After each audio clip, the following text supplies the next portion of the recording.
নমস্কার। পিএম কিষাণ সম্মান নিধি যোজনার 22তম কিস্তি 2000 টাকা পেতে আধার লিঙ্ক বাধ্যতামূলক।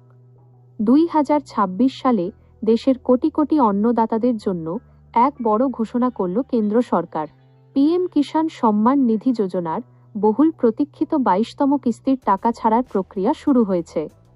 প্রধানমন্ত্রী নরেন্দ্র মোদীর এই বিশেষ প্রকল্পের আওতায় যোগ্য কৃষকদের ব্যাংক অ্যাকাউন্টে সরাসরি 2000 টাকা করে পাঠানো হবে। তবে এই কিস্তি পাওয়ার ক্ষেত্রে সরকার কিছু নিয়মে বড়সড় পরিবর্তন এনেছে। খবরের বিস্তারিত অংশে জানানো হচ্ছে যে শুধুমাত্র সেই সমস্ত কৃষকরাই এই অর্থ পাবেন যাদের ব্যাংক অ্যাকাউন্টের সাথে আধার কার্ড সঠিকভাবে লিঙ্ক করা আছে এবং ডিবিটি অপশনটি সচল রয়েছে। কেন্দ্রীয় কৃষি মন্ত্রকের পক্ষ থেকে জানানো হয়েছে, এবার থেকে জালিয়াতি রুখতে কেবল আধার বেসড পেমেন্ট সিস্টেমের মাধ্যমেই টাকা পাঠানো হবে। অর্থাৎ আপনার নথির তথ্যের সাথে ব্যাংক অ্যাকাউন্টের সামান্যতম গরমিল থাকলে 22তম কিস্তির টাকা আটকে যেতে পারে। এছাড়া কৃষকদের জন্য আরেকটি গুরুত্বপূর্ণ আপডেট হল ইকেওয়াইসি।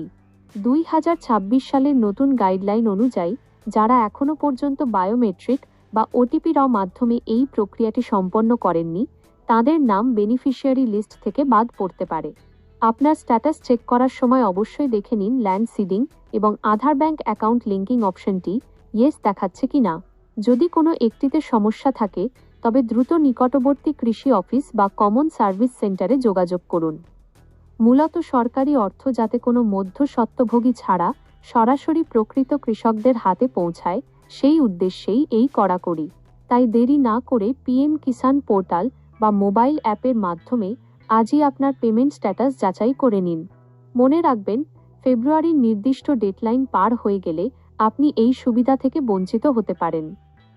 এই জরুরি খবরটি অন্যান্য চাষি ভাইদের সাথে শেয়ার করুন এবং এই ধরনের সমস্ত সরকারি আপডেট সবার আগে পেতে আমাদের সাথে থাকুন। ধন্যবাদ।